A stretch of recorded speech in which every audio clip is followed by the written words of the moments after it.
Welcome to Modern Homestead, Alaska. I'm Jessica. I'm Aaron, and that's Blue.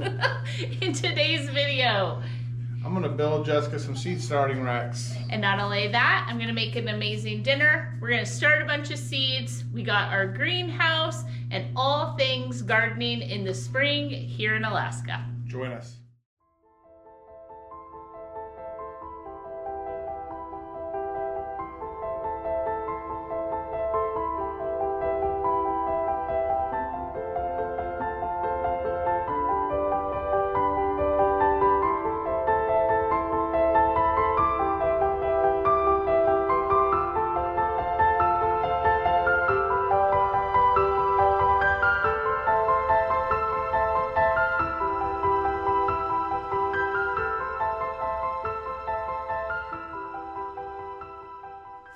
On this glorious afternoon, I would like to start out by walking you through how I planned my garden and what I had learned in the past. If this is not something you're interested in, you can just look on this time stamp and skip to the next part of the video where we're actually planting out and building and so on. But anyone that is beginning a garden for the very first time, or maybe you're looking for some inspiration of doing things a little bit differently, let's get into how I garden plan. The first thing that I do is I make out my list of sections that I'm going to work on.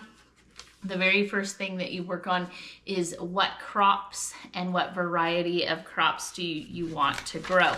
And you can do this by just sitting down and looking at a seed catalog. You can go to your local Home Depot or Walmart or wherever your seeds are and think to yourself, what do we eat a ton of? So tomatoes and peppers, celery, artichokes, tomatillos, leeks, kohlrabi, melons, zucchinis, turnips, rutabaga radish. I have 3 pages of the different kinds of crops that we plan to grow. And then next to it is the variety. So what type of tomatoes do I actually want to grow? This is my hope and dream phase of gardening. And then when it becomes time to actually garden, that is going to be dictated by your space and how much of each thing do you actually want. So section 2 in gardening planning is the amount, yield, and space required.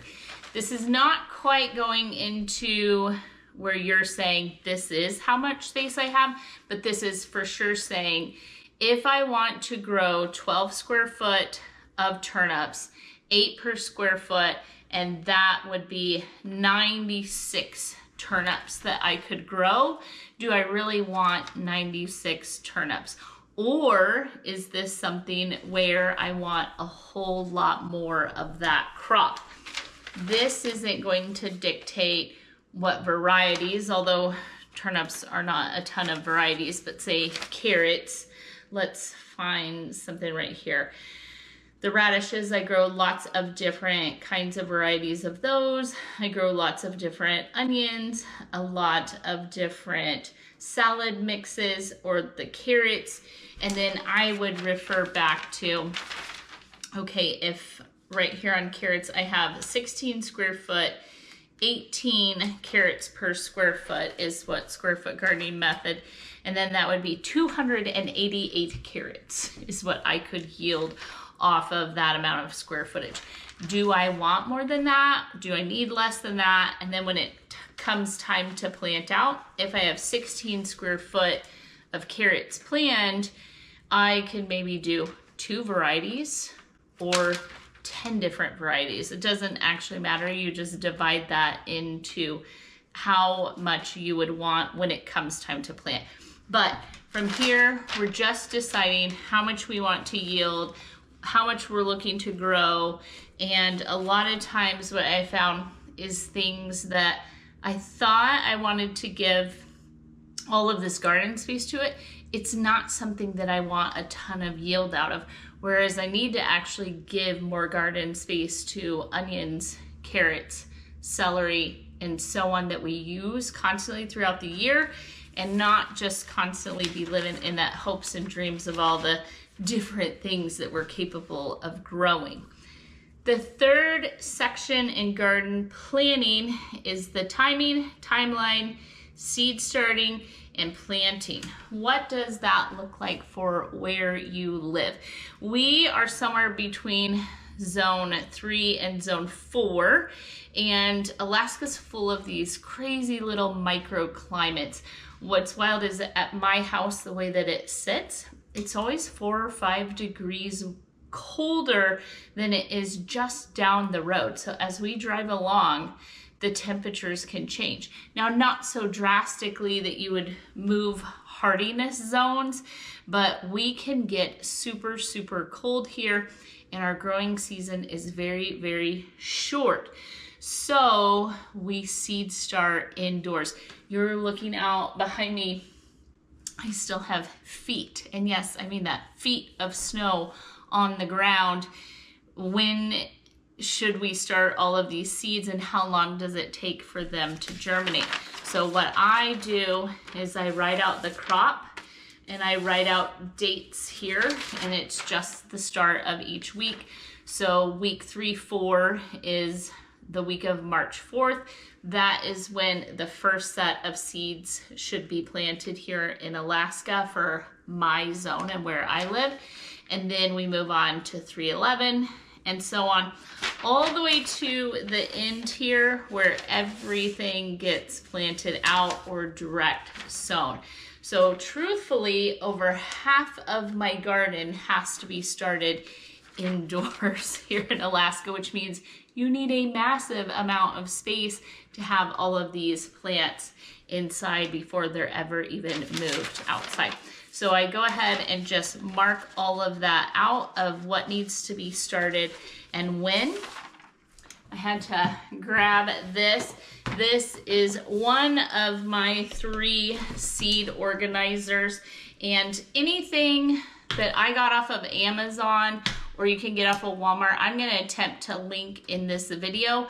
If you do order off of Amazon, I do get a small commission off of that, and I'm just legally obligated to tell you that. So these I did get off of Amazon last year, and I organized my seeds in the order of plant out. The other container like this are all seeds that get direct sown into the ground. So they're down in the basement. They will just rest there until it's time. And then I organize seeds by plant out date and then by category. So tomatoes and tomatillos are near each other. In my brain, those are the same.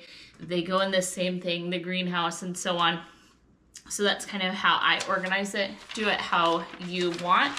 And then the second category are flowers and herbs. For me, are not considered crops, even though they technically are. So they get their own whole setup of when I want to seed start all of those things. And then those are also in their own container as well and organized that way. The next thing you begin planning for your garden is actually your soil and any amendments. So soil first. Are you just using the native ground where you're at? Are you planting in pots and you need a bunch of packaged soil? Are you getting a huge, we had 2 huge dump trucks of compost delivered for our garden last year, as well as a ton of really fertile topsoil that had come out of planters. So we used that to build up the base and then added that to it. And then we did a soil report on the compost, and so I knew what soil I had and where we were moving forward, and then I knew what amendments needed to be made. Here in Alaska, that can be extremely difficult to get the amendments that you want in time. So it is a good idea right now. I already have my order pre-ordered in to a local place in Anchorage for the fertilizers that I'm going to need, and they don't even have the fertilizers in stock yet. So what I want to look at is how much of that, and that may very, very well dictate your garden moving forward, because if you have horrible soil and it would take a ton of compost and these other things that you're having to purchase, you may have to dial back your garden quite a ways and then add to it over time, if you will. I've had to personally do that. I could not have financially last year done everything we did to the ground and bought the greenhouses and got the soil for the bucket. So we made one sacrifice in order to add on to it this next year. So as far as amendments go, so it's NPK, nitrogen, phosphorus, and potassium are the things you want to look at, and you want to know how much of whatever you're going to be putting into your garden and where you are going to be getting that from. An example for our garden, what we're going to be doing is blood meal and fish meal for our nitrogen. Our phosphorus will actually come from the fish bone meal, and so I don't have to add an additional fertilizer. For potassium, we're using kelp meal, green sand if we can get it, and then some wood ash, because we produce so much wood ash having wood fireplaces. But wood ash is, for my garden, 2 pounds for every 100 square feet. That is not a lot of wood ash. We produce way more of it than we could ever pour on our garden. So don't ever think just because someone produces something, wood ash, that you should just be tossing all of that onto your garden. You should not just be tossing it on there. It should actually be measured out, and you should know how much of it that you're actually putting in. Moving forward, what are you going to fertilize your flowers with? Those sort of things. Have that mapped out and know what you're going to be spending and what you need ahead of time. So in the very beginning, before I begin all of this, I know where I want the garden to go. The reason we don't just start with a garden space is we kind of want to break that down and have some realizations before we make a final garden plan. So for our garden plan, it is 2 plans this year. Technically, you could say all the flower pots and the herbs that go on the porch and so on would be 3, but we're going to just stick with 2 for sake of this video. Number 1, we'll discuss the greenhouses. So I have 2 greenhouses, and I've mapped out what I'm going to need Aaron to build, how many grow bags I'm going to need, and how much of each plant do I want to grow, and what will fit in that square footage that I have. So the greenhouse number 1 is going to have tomatoes, tomatillos, onions, shallots, pumpkins, cucumbers, zucchini, squash, and melon. So we're going to try and put all of those in there, as well as I have some open spacing. The other one is going to have 50 tomato plants, 40 pepper plants, and 18 herbs and 18 flowers. All of this is hypothetical hopes and dreams. What sprouts, what looks the healthiest can be adjusted, and then we are able to kind of move things around. But I literally map it out by the square footage so that I'm not starting 200 tomato plants and I don't have a place to put 200 tomatoes or full-size tomatoes. I don't have the ground to dig it into. I don't have the pots to put it into, but I just went seed happy and planted 200 tomatoes. What am I going to do now? Like the desire, the gardener in you wants to save every single one of those seedlings. So knowing ahead of time what we're doing is the best bet. And then the next area is the garden itself. So this is kind of an overview that I drew of where eventually I would like some things. Like here's where our cow is, here's where our chickens. I would like the compost and the snow removal area to be down here, which would mean we have to increase the drive lane and so on. But making those plans ahead of time instead of just sticking stuff out there, and all of a sudden, can you imagine spending thousands of dollars for your soil and your fertilizer and your compost and your plants and all of that, and then all of a sudden all that needs to be moved, so it's been wasted or for naught.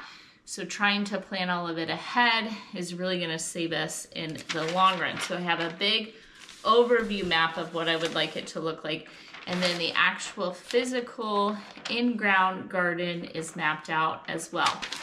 I've changed the direction of the beds this year. I've decreased the width of the beds because they were just too hard for me to reach the centers of them. Potatoes have to be moved every year, so they are literally flip-flop the opposite end of the garden than they were the year before.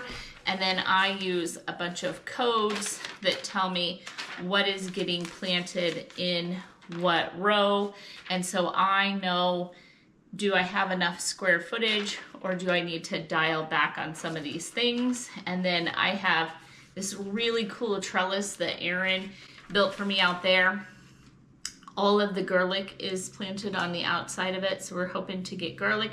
And then down the center of it, we're going to add something for beans and peas to grow up that trellis. So we're hoping to trellis the beans and peas and then keep them inside of a space instead of everywhere like they went last year. So I think it's good to map it out and know what you're doing before you ever even step foot on the ground. Well, there you have it. I garden plan in pencil because I have to go back and change things nearly constantly. And it does work. You go forward and then backwards and forward, and you get to the garden planning and you have to go backwards a little bit. Quick recap, what are you gonna do? You're gonna plan out what crops and varieties and where are you getting those seeds from. Go ahead and document, write all that down. The amount, the yield, the space, how much do you want and how much space is that going to take? Timeline for seed starting. Are you having to start seeds indoors? Would you buy seeds from, say, a local greenhouse? How many of those seeds do you need? And when do you plant those things? What is your plant out date? What is your first frost, last frost, all of that. Soil, what are you using? Where are you planting these things? And then how are you amending that soil? So what are the fertilizers and so on that you will be utilizing in this year's garden? And then go ahead and map it all out. Know where everything is going to go. Get ready for gardening season. So when that time is upon you, it is not overwhelming. This is a tremendous amount of work. And the more you can get ahead of the game, the better off you are in the long run. Well, friends, it is absolutely glorious out here in Alaska, and it is seed starting time. What do you need to start seeds here in Alaska? Very few things. I have some Pro Mix. I picked that up at a local nursery this week. And then last year I used the seed starter fertilizer. It worked fantastic. We had no issues. So we're gonna do that again. I have some water, and then you need something to plant your seeds in, whether you're going to be doing soil blocking or containers or whatever the case is, something to plant the seeds, and we're ready to get started. Now, all fertilizers are different, and so I used this last year and was aware of how it worked and all of that. And you may get a fertilizer that's still a 333 like this is, and it may be like a tablespoon. You can also get one that's full of fillers, and it may be 3 cups. So I'm not quite sure with your fertilizer how much you want to use, but for this one it's fairly simple. Just a nice little sprinkle, and then we'll add some fertilizers, some organic fertilizers into the water as soon as the plants start to grow, and then we'll be able to either feed from underneath with the water, or some of them we will actually fertilize the plant through the leaf system. So get a little bit of that. This is super, super dry. Super dry. Now I want to moisten the soil. Do that with some water.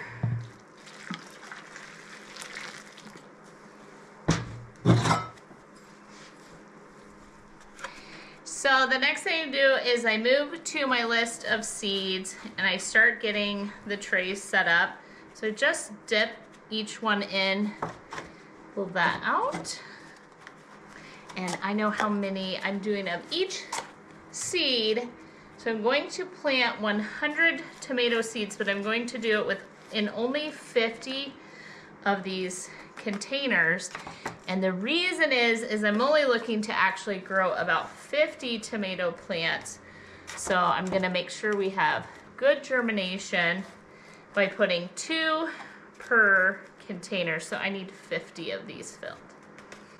And then my goal here is things that I had to keep up planting last year, tomatoes, peppers, so on. I am just starting off in these bigger containers.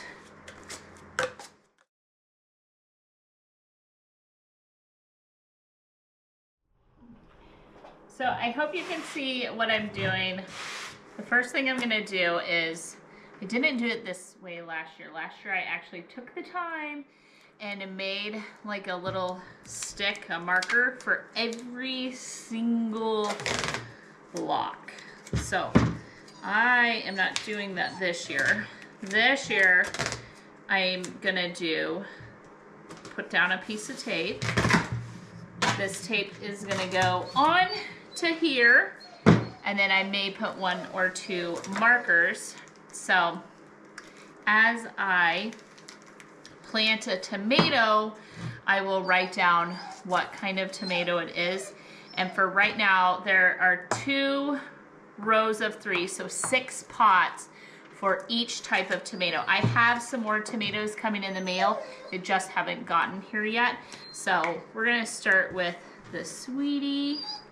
So I got this little sprayer last year off of Amazon, and you just pump it up and it does like a nice fine mist.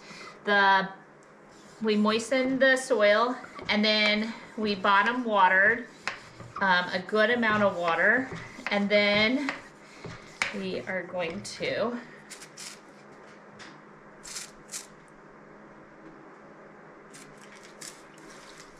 just kind of set the seeds in. And that right there should settle all the seeds in. The soil is nice and moist, and we are gonna put some plastic on here, and then as soon as I see sprouts, I'll pull the plastic. But I wanna kind of create like a greenhouse environment.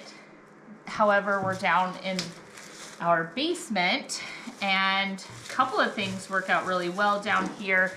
It is a walkout basement, and it is south facing. So all of these windows get a ton of natural daylight. And then Aaron and I have a beautiful plan for how we're gonna keep the seeds down here. Our basement is also heated.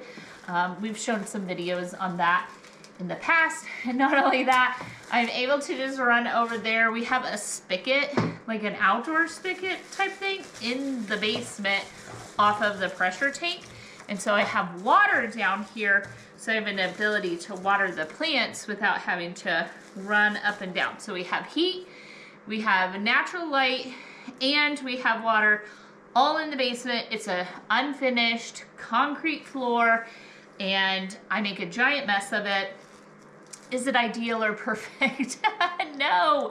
However, as far as seeds starting inside of your house, I think it's the best situation. Last year I put all of these in my living room, and as much as I loved seeing all the seed starts, I hated walking in my front door and having those racks, and it was just so chaotic and so dirty. And anyway, we're hoping that is fixed this year. So let's take a look though. here is an example of the seeds, and I'll bring you back when I've gotten everything planted out, and I'll walk you through what I planted, but I didn't want to spend a bunch of time in the video showing you how to put everything identically in buckets. So see how I labeled each one? It tells me what it is and then how many, and then this is fantastic tape. It'll stick to just about anything, but it comes off clean so it won't ruin my pots or these containers. And not only that, and then I used the Sharpie, so we should be good to go. But let me move these out of the way and I'll bring you back when we're done here. I got 8 trays done, each one of them 21, and then all of them have more than one seed in them. Is all I can handle tonight. I've got to head up and make a dinner. Aaron and Cody and Caleb have been out ice fishing all day, and I have been inspired by my own seed planting. I remembered I have something in the freezer that I want to make for dinner from last year's garden.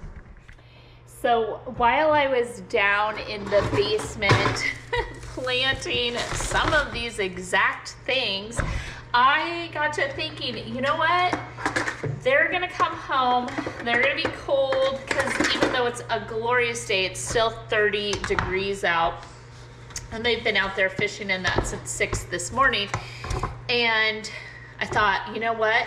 I have everything to make some homemade tomato soup. I have some lunch meat and some cheese in the cheese fridge and some sliced sourdough bread, and we can just make really quick and easy 15-20 minute recipe, some homemade tomato soup with ham and cheese grilled sandwiches. So here are my tomatoes, what is left of them anyway from last year. I have 2 1-gallon bags that I haven't made it through, and I have everything from these like strawberry purple ones to all of the different, and this is kind of the average size my tomatoes got last year, and our hope and goal is that we can get them to be much larger this year.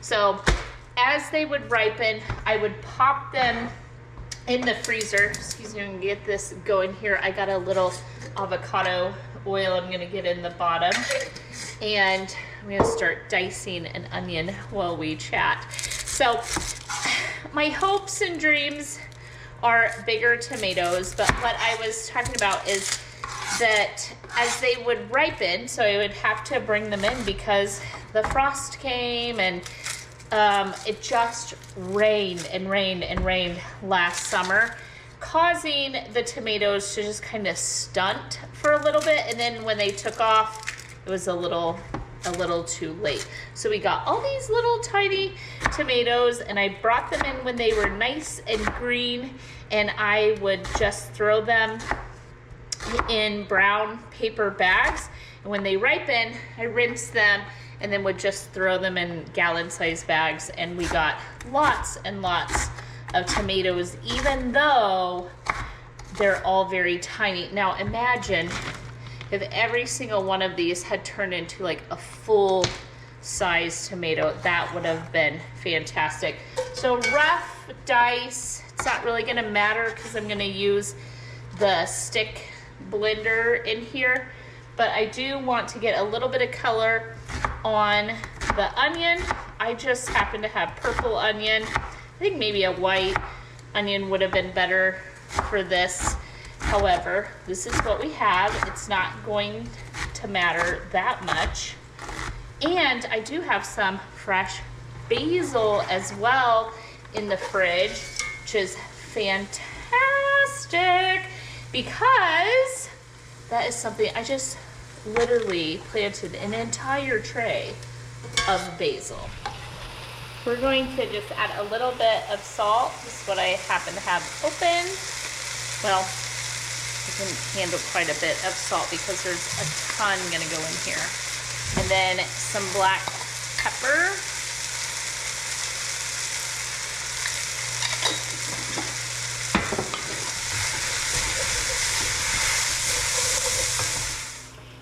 To that, I've just smashed up a few cloves of garlic. Again, we're going to be putting it through the food processor. I'm gonna go ahead and I have some frozen carrots and they're in chunks, so start cooking those down. But the cool part about a little bit of carrot in there is it adds a bit of sweetness if your tomatoes might have a little bit of bitterness to them.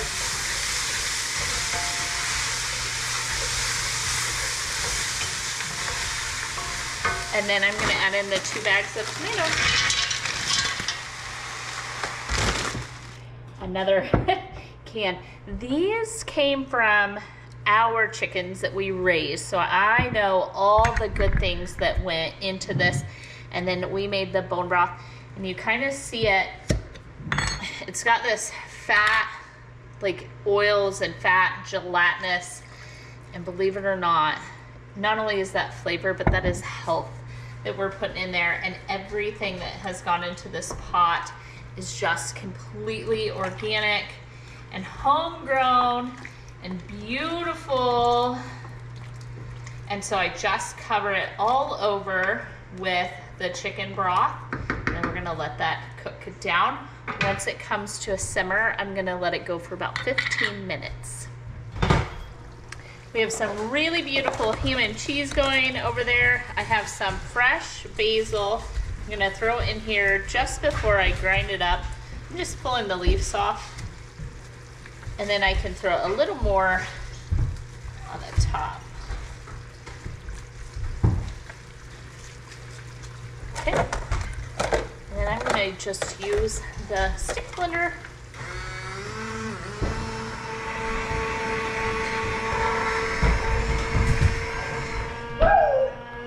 Pour it in.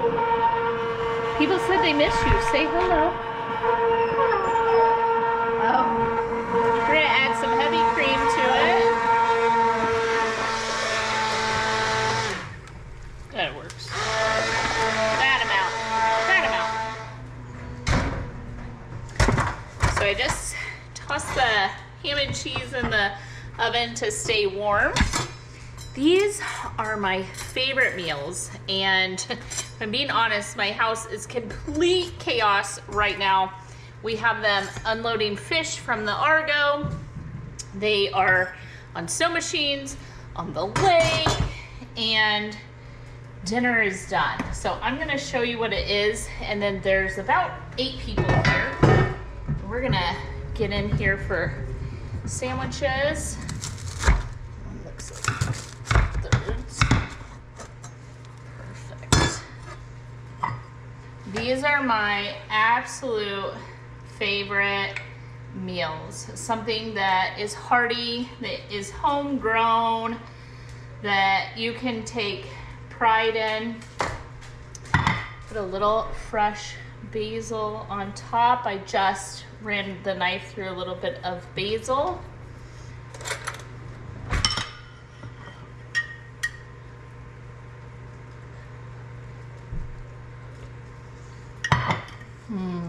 That is so good.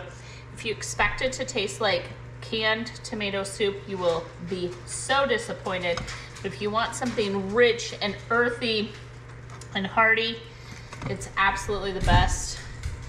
Dunk your grilled cheese. Oh my gosh. Okay, I'm gonna feed all these people.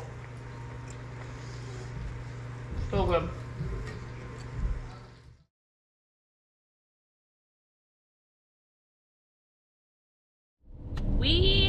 We are at the Home Depot because someone had to have my greenhouses shipped to them. We're gonna get them loaded up. I'll tell you about it. Oh my goodness. So thank you, Amy and Joe. So exciting. We have them when they get set up. I'll show you. We are now going to we're just moving spaces, go into the Home Depot because I have a garden rack design that my amazing husband is going to build for me. Twice on the same thing.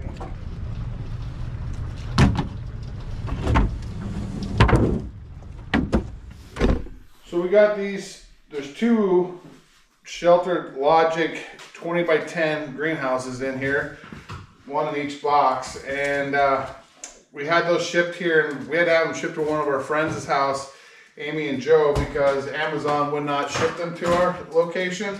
So our friends were so nice, and they picked them up had them delivered to their house, picked them up, met us at Home Depot, and dropped them off to us. So really appreciate that. So far, we'll let you know what's going on, but the packaging looks pretty rough. Like, I don't know, hopefully all the pieces and parts are in there. But we're gonna put this together, these two things together, and help build a temporary greenhouse. So we're really hoping once we get these greenhouses put together that they'll actually help us grow some peppers and tomatoes, stuff like that we've had problems with in the past. Either it was too rainy or too much sun, or you name it, there's whatever issue. We just never got a really good crop out of it. So we're really hoping we can get a good crop of those this year, because I love peppers and tomatoes. And then we're also going to be looking at the location of where they are to see if we want them there, and that's where we want to build our permanent greenhouse later down the road. But yeah, so we'll have a lot of uses for these this year. We are getting started on this garden shelf or seed start shelf that I designed. I drew this out. I have no idea, but all we know is I want it to be able to roll in and out of the basement so we can harden off the plants. And then I want the seed starts to be at the height of the windows so that they're getting the natural light down in the basement, because it is quite a bit darker down there than it is upstairs. So I drew this idea I had for Aaron. He only bought some 1x1, it's a square piece of wood, and then 2x4s and some little rolling caster for the bottom. And we're gonna see if he can build this crazy design out of my head out of just two kinds of wood.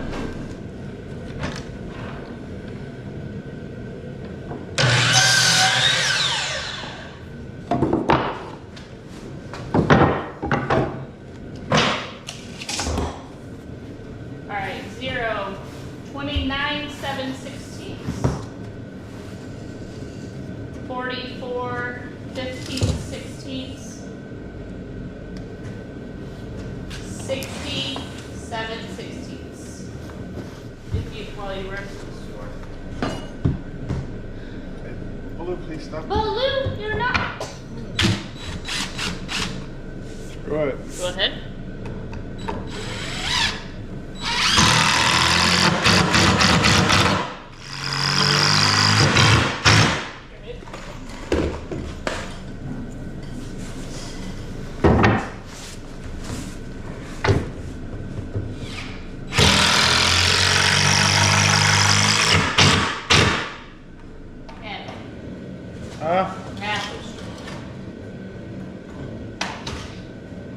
Are you there? Almost. I barely have it.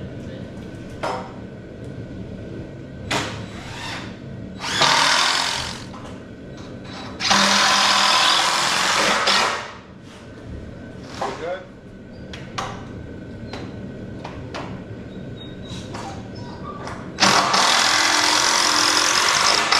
All right, so I got one completely done. They're on casters, so they roll around. They're super heavy. So I have 3 racks for plants, a storage rack underneath, and an ability to hang lights from this top one. Wyatt is bringing around the tractor, so they're very heavy, and we are going to put these on the forks and take them down to the basement.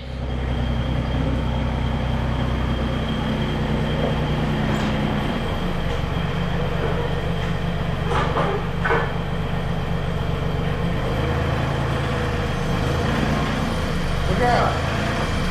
Yeah, go up.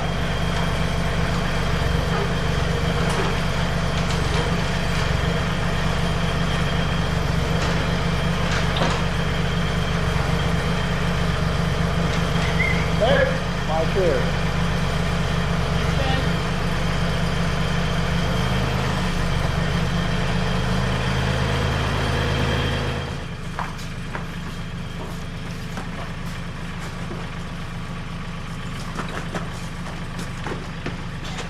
Down.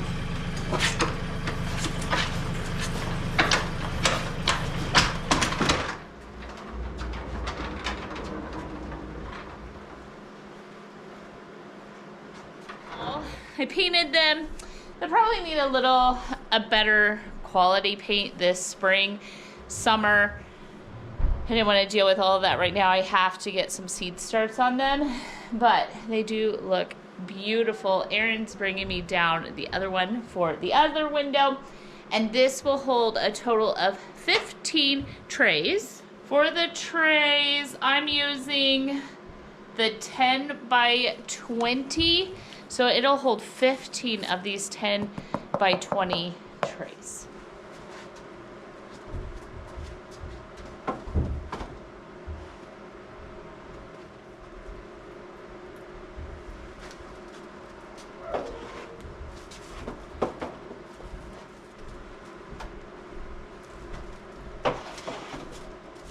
It's considered mid-morning, mid-after, or early afternoon, if you will, time-wise. And so I hope you can kind of see the reflection off of the plastic, how the sun has come, and it's kind of hitting that way, and it'll head this way, and all of these plants are going to get so much natural light like this. And then I've organized them a little. I have my peppers here, the tomatoes here. I did get the rest of the tomato seeds in the mail, so we're gonna have a whole nother rack of tomatoes.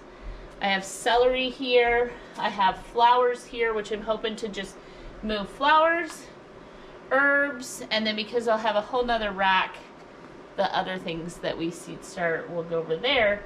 But I have 2 racks, and I don't even have enough seed starts yet to fill these 2. These are the lights. I just used some saran wrap from last year to hold them together. And then they just get hung by a little zip tie, which is why the 2 bars are in the top there. And 2 per rack should be enough. But I'm gonna get them laid out so that all of the cords run down one side of the planter.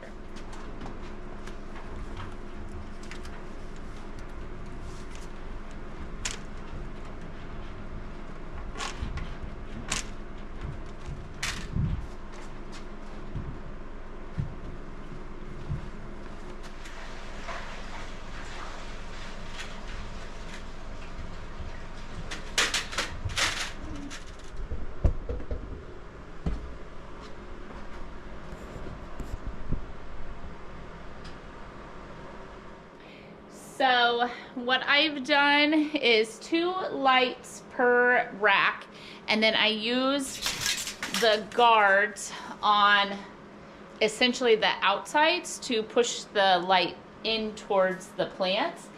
They put off quite a bit of heat.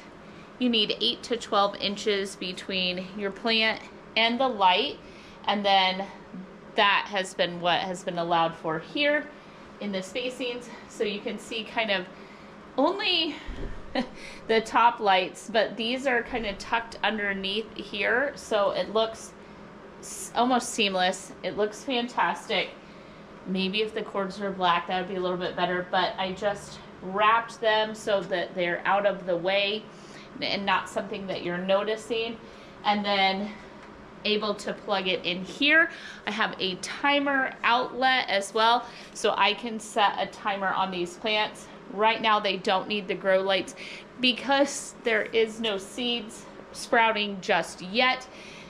They've only been in here for a day or so, and so we will just wait for them to sprout, and then we will start using that. But the warmth that is coming from this window onto these seedlings is fantastic. We have the wood stove going. Okay, here's rack number 2. We just finished that up. Again, Jessica got a little bit of paint on it. We're not going to paint all of it. It starts to get real dusty down here in the basement with the paint. But what we did here is built this rack with some 2x4s and 2x2s. And it's going to hold all of her plants, and she's going to be able to hang her lights from here. We ran the 2x2s the same way as the 2x4s.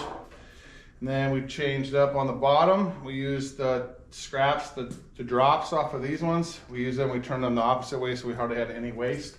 So, all in all, it was a pretty easy project, but I think it was going to come out great and do exactly what she wants for her garden. Okay, so Our dimensions of these racks are, we are 78.5 here, height-wise. We're 22 inches wide here, and then we are 5.5 feet long, which is 66 inches long this way.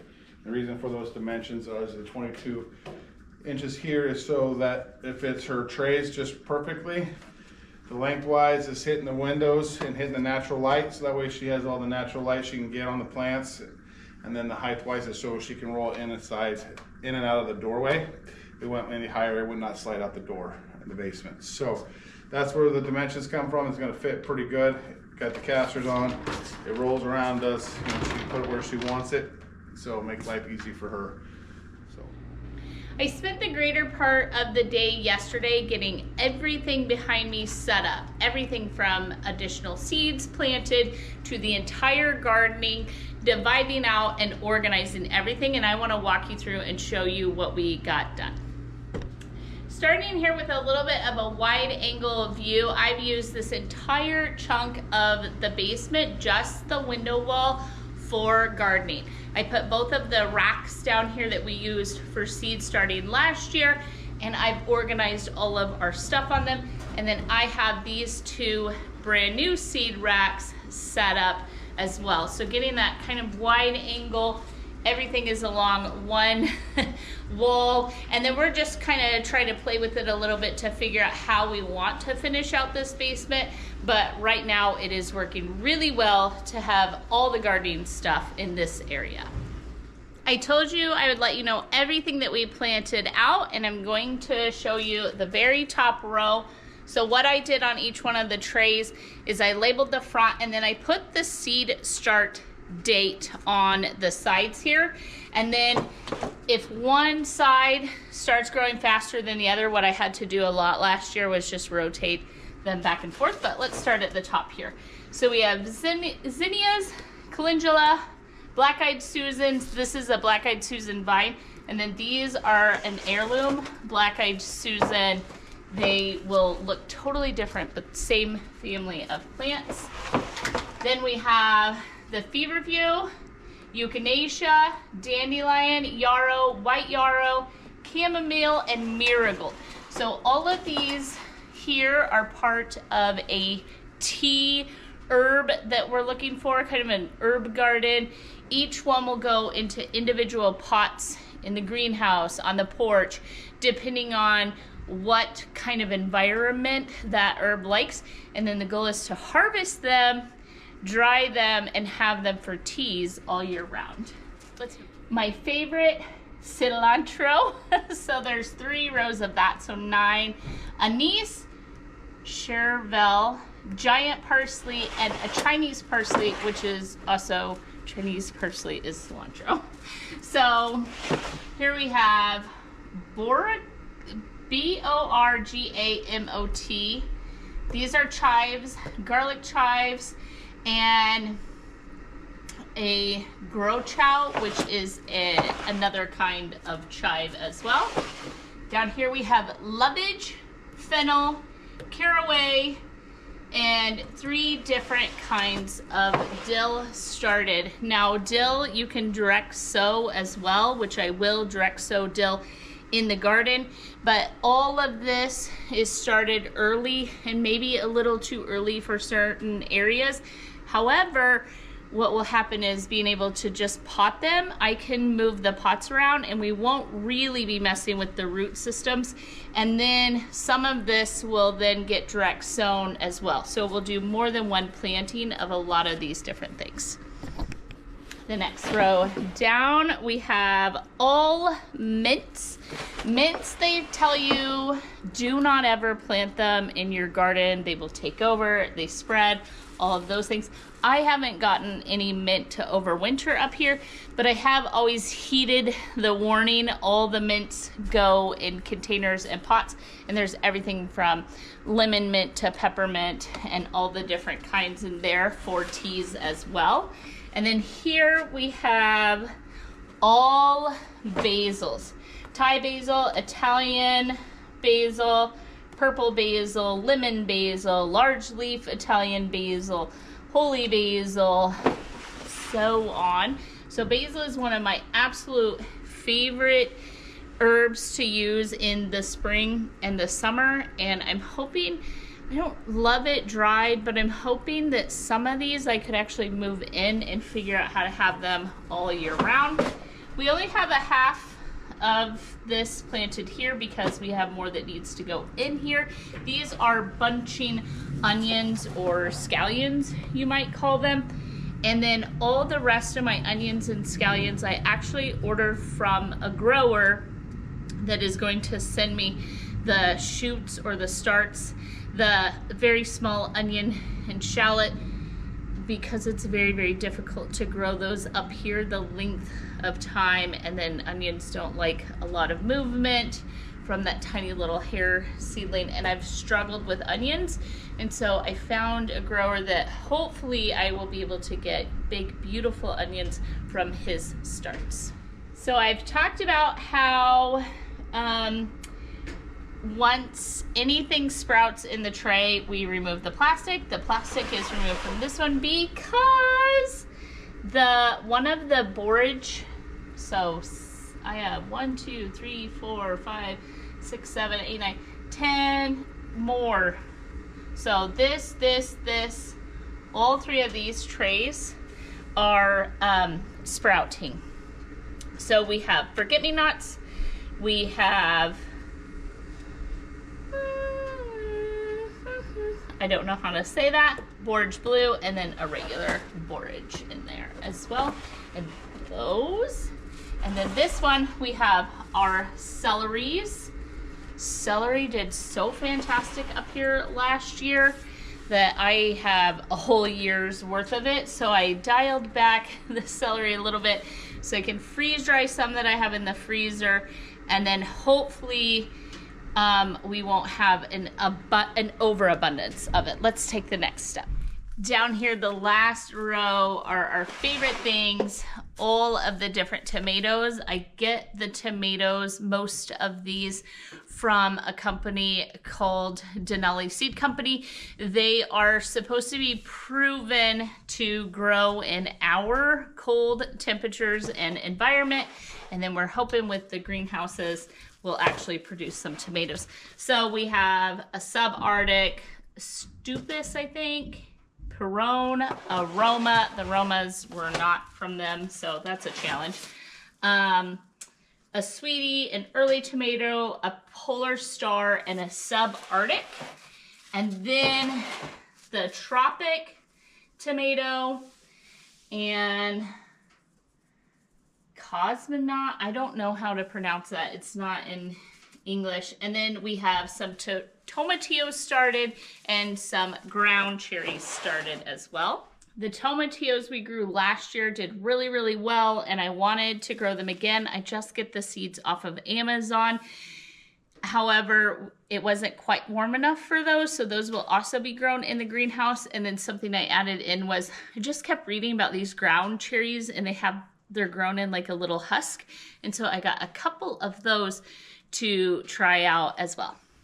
The last row here is our peppers. So we have a Sweetie, a Mini Bell, Carabelle, King of the North, Jigsaw, Cubanella, jalapenos, New Ace, Hybrid, California Wonder, Hungarian Yellow Wax, and then some more jalapenos as well. I wanted to walk you through the setup and what I thought would work. So right behind that metal covered wall is all of the wood. You watched us build out the basement. If not, there's videos on that. And then that whole wall is covered. And then the wood stove is right there, which is why I put the warmest plants nearest the stove. And then the cooler plants will be a little bit further away, but that's okay. Right now, it is about 72 degrees in the basement, which is fine. We never get those really, really hot temperatures up here, so it is okay that the seeds start at a little bit cooler than the 80s and 90 degrees because they're never going to be in those sort of temperatures. I have the planting table at the end there. This first setup, I have the soil here, and then this rack I have dedicated to seed starting and the first round of upplanting. Let me show you what's on there. So on this rack, I have everything to seed start. I just use what is essentially like a concrete bucket from the Home Depot, and I do all of the soil in there. It's really heavy duty and it works super well to mix up stuff in the soil. And then if you're to do soil blocks, it's nice and flat on the bottom, so it allows you to do soil blocks really simply. I have the pots that the tomatoes are going to be upsized in, and then they go into those racks there. So everything is organized by size. I have some heat mats if we find that things are not doing what they're supposed to be doing and they need a little more heat down here.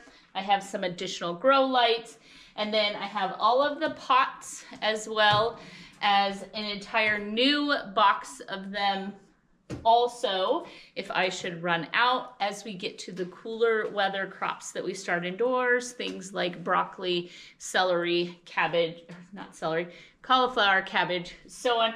And then I have some more garden trays, ways to water, all of my seeds, as well as any type of fertilizer I need right off the bat. And so anything I need to seed start or upplant is right here on one rack, and I can just grab exactly what I need. Last year, I got a heck of a deal getting all of these pots on clearance, and then we plant them up, and I will plant a ton of these completely up down here in the basement. They'll be ready to just go out into the garden area when the time comes. It causes or allows for a lot less work on me when it's time to plant out the garden. And then not only that, we're able to move beautiful plants outside immediately when it's spring, and then here comes the color right away, those sort of things. So we've started some of the flowers and whatnot early that will stay in pots, and they'll go into these big pots. Some garden decor, the rack that Aaron built me. If you remember, let me get you down. Down here are, they kind of have that straw, whatever the grass type of basket is. So that entire row will be the herbs. I have a place over there where we're going to hang all of this, and then hanging pots. We'll get those planted out as well, ready to just move to the porch when the time comes. And then I like to have a little herb garden right there on the front porch next to the kitchen, where I can run out and grab the rosemaries and the thymes and all of the different things and be able to move them straight into the kitchen as I'm cooking. The last garden section that I'm working with down here is kind of shoved into the corner because it is the last thing that I'm going to need. I use all of these 5-gallon buckets. We use those bamboo sticks to secure things. This, well, the fan will shortly be used on all of the seedlings to help give them some strength and get used to a little bit of wind. All of these are cloth buckets or 5-gallon grow bags. That is what the tomatoes are going to be put in this year. That was the plan last year. Then we planted them out. It didn't work, so on and so forth. So the grow bags are here. I just started collecting some boxes and things to help me move stuff around. In here, I have everything I'm going to need when the time comes. It's my square foot garden seed thing, something for my knees, a ton of labels and markers ready to go straight into the garden. A hose if I should need it down here. The rest of the hoses are not in the basement, but I have a defrosted one. I could actually hook this hose up if I wanted to water that amount of stuff. And then just a bunch of outdoor garden things, maybe fertilizers that would go outside and so on. And then some more of the pots as well as some perlite to loosen up the compost that we will be able to get. So what are your thoughts? What are you doing different? What am I missing? I do have grow lights ordered. They should be here any day for this rack. And I have not started the plants that are going to go on there. In the future, we have another window down there that we would like to do this on. But I have like a little living room sitting area. and the plants and the warm fireplace, and I really am kind of giddy with excitement of, I have this entire garden space down here. I cannot tell you that is such a dream come true.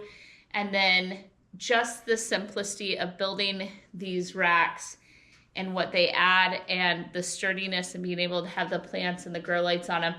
And I can just simply unplug the grow lights and roll the rack around as I please. Like, I am a little bit, I am a lot at peace and happiness right now with how all of this is turning.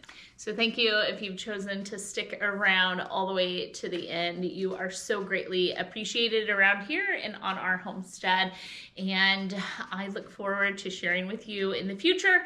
I did make this a little bit longer and tried to cram all of the gardening stuff into just one video, one comprehensive garden video for how we're getting everything up and running and what our future plans are. What questions do you have for me? Leave those in the comment section. I would love to try and answer as many as I can.